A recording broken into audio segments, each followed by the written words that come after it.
10월 9일 오늘 하나님의 말씀은 호세아 2장 말씀입니다.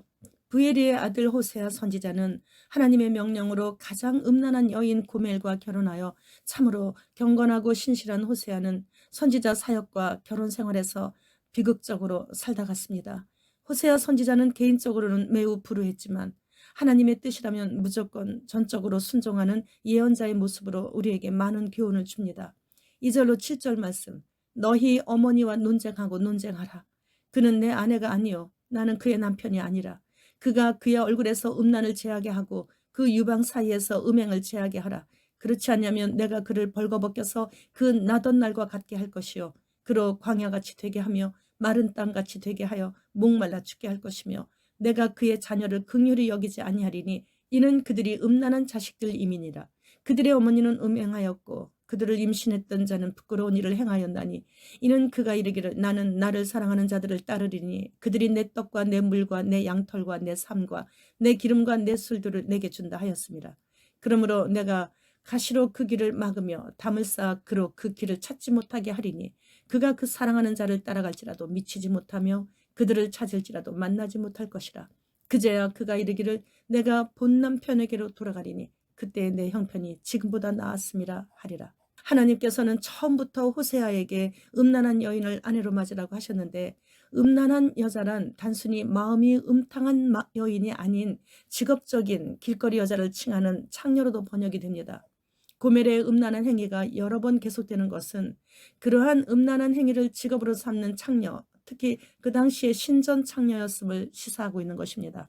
이러한 여자를 경건한 제사장인 호세아가 취하는 것이 용납이 안 된다면 하나님께서 우상 숭배한 북이스라엘을 품어주시는 일도 용납되기 어려운 일이라는 것을 보여주고 있습니다. 호세아의 비극적인 결혼을 통해 북이스라엘이 하나님의 사랑을 깨닫고 그 사랑을 통해 회개하고 돌아오게 하시려는 것입니다. 이스라엘의 배신으로 인한 하나님의 아픈 심정을 호세아가 자신도 배신의 아픔을 맛보며 괴로워하면서도 돌아오기를 간절히 원하여 예언하며 선포하게 하시는 아버지의 심정이신 것이죠. 1880년대에 전라도 화순에 이세종이라는 분이 16세 연하의 고멜 같은 아내 문순이 여사와 결혼해서 일대에서 가장 부유하게 잘 살고 있었습니다. 그런데 호세아 선지자의 아내인 고멜처럼 이 문순이 여사의 두 번의 배신으로 이세종 씨는 많은 아픔이 있었습니다. 그럼에도 그는 꿋꿋이 하나님 나라를 선포하며 제자 양육에 올인하며 삭개오처럼 모든 재산을 다 가난한 자들에게 나눠주시면서 예수 그리스도의 말씀을 한평생 지키며 살아갔던 사람이에요. 이세종의 아내 문순이 여사는 불임이어서 두 분 사이에 자녀가 없었는데 남편이 늘 거지들까지도 찾아오면 밥상 차려서 주고 그리고 돈까지 챙겨주고 그러는 것을 보다가 남편을 미워하게 되었고 그러다가 어느 노총각과 눈이 맞아서 몇 년 동안 나가 살다가 남편이 찾아가서 그러면 안 된다고 그 총각을 설득해서 위자료를 주고 찾아왔는데 또 몇 년 후에는 애가 여럿이 있는 호라비와 눈이 맞아서 집을 나갔습니다. 그리고 그렇게 그 호라비와 그렇게 몇 년 동안 좀 또 사나 보다 했는데 너무 사는 게 힘들고 어려우니까 도저히 못 살겠으면 다시 돌아오라고 거기까지 찾아와서 한 남편의 말이 생각나서 다시 돌아왔습니다. 그 일로 인해서 동네에서는 그런 여자를 또 받아준다고 바보라는 조롱의 별칭도 얻어가지고 이세종의 위신이 말이 아니게 되었습니다. 그러나 이세종은 문순이 여사를 앞에 앉혀놓고 성경을 읽지 않으면 늙어서 외롭고 고독한 여생을 살게 된다고 한글을 가르쳐주면서 사람들과 섞여 살면 죄 지을 일이 더 많으니 나 죽으면 산속에 들어가서 성경 읽고 기도하면서 살라고 했는데 정말 남편이 돌아가시자 죽는 순간까지 회개하면서 성경 읽고 기도 생활만 하셨다고 합니다. 호세아 선지자와 이세종 전도자를 보면서 하나님께서 우리를 참아주시다가 야단도 치시다가 또 다시 받아주시고를 계속 반복하셨기에 오늘 이렇게 우리가 이 자리에 있는 것입니다. 이 시대는 중독의 시대입니다. 술 중독, 게임 중독, 마약 중독, 성 중독, 돈 중독, 담배 중독, 유튜브 중독, 운동 중독, 부모 말씀 안 듣고 반항하며 사춘기라서 그런다는 등 하나님을 절대로 첫 번째로 모시지 못하게 하는 삶을 살 수밖에 없는 갖가지 세상 중독과 잘못된 습관들이 만연된 시대이기 때문이죠. 이 중 어느 한 가지도 현재에 해당되지 않고 중독이 되지 않고 살아가고 있다면 이제부터 내 감정은 비켜라. 내 안에 나는 없다. 오직 나를 위해 대신 죽으신 예수님만이 내 안에 살아계신다 하면서 목숨이 다하도록 죽기까지 오직 주님만을 위해 충성을 다해야 할 이유가 되는 것이에요. 저는 술이 일단 맛이 없었습니다. 그래서 맥주 한 잔도 안 먹었었습니다. 그리고 이성 때문에 몸살 알아본 적도 없었고요. 등산, 골프, 수영, 탁구, 볼링, 제주도에서는 조랑말, 몽골에서는 멋진 말도 타보고 취미생활로 안 해본 것이 없이 다 해봤지만 하지 않게 되면 또 그걸로 끝이에요. 아무리 내 평생 살아오는 동안 무슨 중독에 빠져 있었던 적이 있었나 곰곰이 생각해봐도 없어요. 그런데 일상생활에서의 삶이 나에게는 범사가 다 잘못한 일들 뿐이더라고요. 한 가지 예를 든다면 몽골에서 제자들과 같이 살 때 제자와 아들이 두 대의 차를 동시에 후진을 함으로 인해서 차가 망가졌어요. 그때 제자는 어쩔 줄 몰라서 미안한 마음에 입 꼭 다물고 나를 제대로 쳐다보지도 못하며 죄인처럼 그렇게 서 있는데 우리 아들이 내가 먼저 후진하고 있는데 저 애가 안 보고 후진하다가 이렇게 되었다고 하는 이야기를 듣자마자 그냥 조용히 저 제자처럼 입 꼭 다물고 있었으면 되는 것이야 라며 많은 제자들이 다 보고 있는 가운데 들고 있던 주스를 아들의 얼굴에 쏟아 부어버린 그랬어요. 그리고 하나님과 나만 아는 죄는 헤아릴 수가 없죠. 한마디로 죄의 바다를 헤엄치다가 인간이라면 누구나 마지막에는 반드시 건너야 하는 요단강까지 떠밀려오게 된 거예요. 그래서 사도 바울의 고백 중 나는 죄인 중에 괴수라는 말이 절절한 나의 고백이 된 것이죠. 그래서 나는 기도할 때마다 슬프다.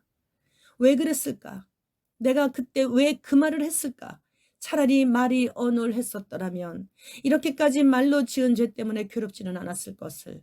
생각으로 지은 죄, 나의 행위로 지은 죄 때문에 이렇게 괴롭지는 않았을 것을. 추운 겨울에 청계산에 올라가서 비닐 뒤집어 쓰고 돌 위나 나무 밑에 앉아 밤이 새도록 가슴을 치며 울며 통곡하며 회개했던 그 날들을 어찌 다 헤아릴 수 있을까요? 그런 특별한 중독에 걸리지 않았어도 내가 절대 원하지 않는 나의 언행으로 인해 얼마나 괴로운 세월을 살아가고 있는지 모릅니다. 주님께서 나를 이 땅에서 건져주실 때에나 끝날 것인가 하면서 주님께 죄송한 마음으로 그렇게 하루하루 살아가고 있는 것이에요. 그러므로 인해 나는 고멜과 문순이 여사님을 정죄하거나 판단하지 못합니다. 초록은 동색이라고 어떤 죄든 거기서 거기인 단지 내용만 조금 다를 뿐 죄는 다 똑같은 하나님이 가장 미워하시는 죄이기에 그분들을 이해하고 긍휼한 마음으로 동정하고 있습니다. 그들이 이후에 하나님의 한결같이 기다려주시고 참아주시고 한없는 은혜를 내려주신 그 사랑을 자신들의 남편을 통해 깨달았을 때 아마도 이렇게 괴로웠을 것이에요. 그리고 그렇게 살아가야만 되는 줄 알고 그냥 살아왔던 지난날의 자신의 경험을 통해 지금도 그 길이 맞다고 우기며 자신의 목소리를 높이는 자들을 긍휼한 마음을 가지고 아버지의 한없는 용서와 사랑을 사명감을 갖고 전해줌으로 인해 그로 그 잘못된 길에서 스스로 돌이키게 하여 아버지의 손잡고 죄에서 떠난 삶을 살아갈 수 있도록 도우며 그렇게 같이 가게 되는 것이죠. 그래서 장차 올 그 어떤 영광과도 좋게 비교할 수 없는 고난이야말로 내게 참으로 유익한 것입니다. 6,000년 인류 역사 맨 끝자락에 있는 많은 종말의 징조들 중 공립학교 정식 교과서에서 동성애 젠더를 가르치면서 중학교 교과서에서는 한부모 가정의 혜택과 지원까지 알려주면서 음란과 성적 충동을 가르치고 있고 마르크스 공산주의를 가르치며 기독교 지우개에 열심을 내고 있고 임신과 출산으로 인한 신체적 고통과 이에 따른 불이익이 여학생에 대한 성차별이라고 가르치고 있습니다. 그러니 요즘 아이들이 결혼을 왜 하느냐, 아기는 왜 낳느냐 하면서 독신주의로 그냥 그렇게 흥청망청 살아가고 있는 거예요. 이때다 하며 연애는 필수, 결혼은 선택이란 노래를 유명 가수가 목에 핏줄을 세우며 주구장창 불러대는 통에 대학가에서도 예식장에서도 가장 인기가 있다는 것이죠. 가사에 깊은 공감을 하고 있다나 하면서 말이에요. 결혼하여 구속받는 것은 싫고 자유롭게 살고는 싶고 아기는 하나 있으면 좋겠고 하여서 방송인 사유리가 정자를 기증받아 아들을 낳아서 많은 미혼 여성들의 좋은 반응을 또 일으키고 있더라고요. 하나님께서 남녀가 결혼하여 땅에서 번성하라고 하신 말씀에 동성애자들 뿐이 아니라 너나 나나 할 것 없이 누구나 다 하나님을 이렇게 대놓고 정면으로 대적하고 있습니다. 동성애자들과 특정 종교로 인해 병역을 거부하는 자들이 특별히 혜택을 받고 있는 말도 안 되는 시대가 바로 이 시대인 것입니다. 주님 오시는 발자국 소리인 것이죠. 주님 어서 오시옵소서. 마라나타.